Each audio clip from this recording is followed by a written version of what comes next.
Bonjour à toutes et à tous et bienvenue dans cette édition d'information de la mi-journée sur TV Vendée en ce jeudi 12 décembre. Et on commence ce journal avec l'annonce des nouveaux quotas de pêche qui viennent tout juste d'être validés par l'Union européenne. Un nouvel accord pour l'année 2025 qui s'avère plutôt satisfaisant pour nos marins vendéens. François Blanchet, le maire de Saint-Gilles-Croix-de-Vie, fait partie de la délégation vendéenne présente à Bruxelles. Il revient ainsi avec quelques bonnes nouvelles. Au final, le ministre a réussi à obtenir la rouverture donc de la pêche au chinchard, qui est fermée depuis 2022 et donc qui va être très très bénéfique pour nos criées. On a obtenu un statu quo sur la civelle, donc c'est-à-dire que rien ne change l'année prochaine. Donc ça aussi, c'est une bonne nouvelle. Pour le port de Saint-Gilles-Croix-de-Vie, par exemple, il faut savoir que la pêche à la civelle, c'est 17 bateaux, donc c'est quelque chose d'important. On a un maintien des quotas sur la sole, sur le bar, sur le merlu et sur le merlan. Donc ça, ce sont des bonnes nouvelles aussi parce que ça ne change pas. On a 2 points d'alerte, un sur le maquereau où on a une baisse d'une trentaine de pourcents.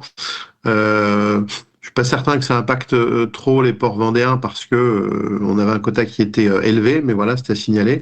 Et puis le lieu jaune qui va désormais passer en prise accessoire, c'est-à-dire qu'on n'aura plus le droit de cibler la pêche, on pourra le pêcher en prise accidentelle, mais on n'aura plus le droit de cibler la pêche. Donc effectivement, deux nouvelles en demi-teinte, mais le reste, ce sont que des bonnes nouvelles.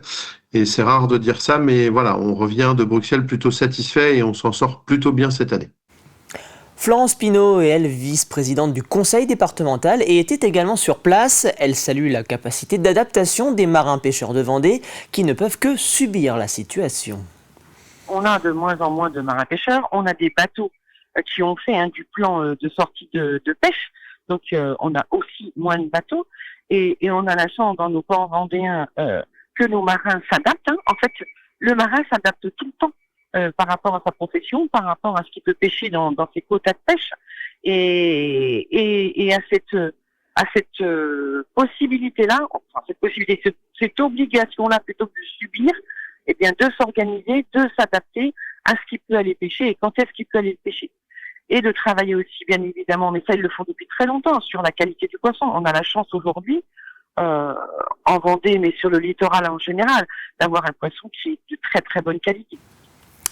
Hier se tenait le 43e congrès de l'antenne vendéenne du syndicat Force ouvrière, une assemblée générale en présence de 250 participants, dont le secrétaire général national, Frédéric Souillot. La feuille de route des 4 prochaines années a été tracée et les priorités du syndicat restent les mêmes, augmentation des salaires, abrogation de la réforme des retraites ou encore défense de l'emploi.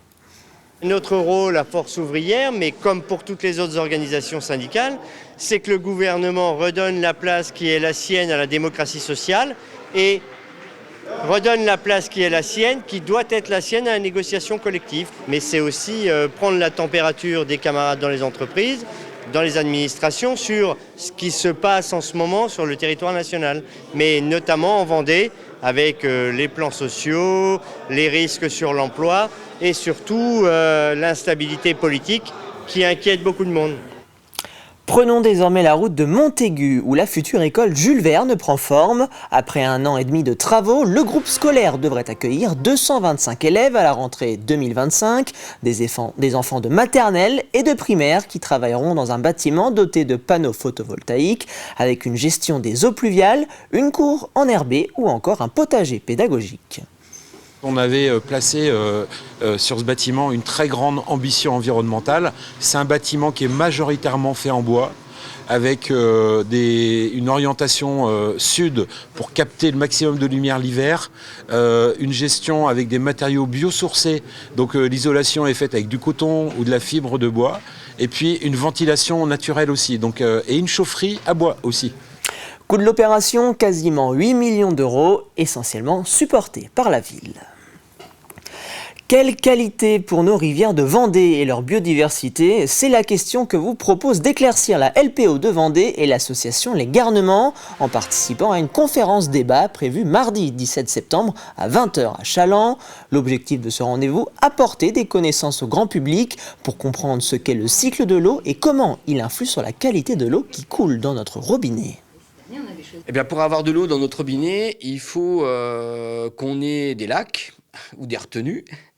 Et pour avoir des retenues qui ne se remplissent pas trop vite et qui ne se remplissent pas d'une eau trop dégradée, donc plutôt bonne, il faut qu'elle coule doucement dans la nature.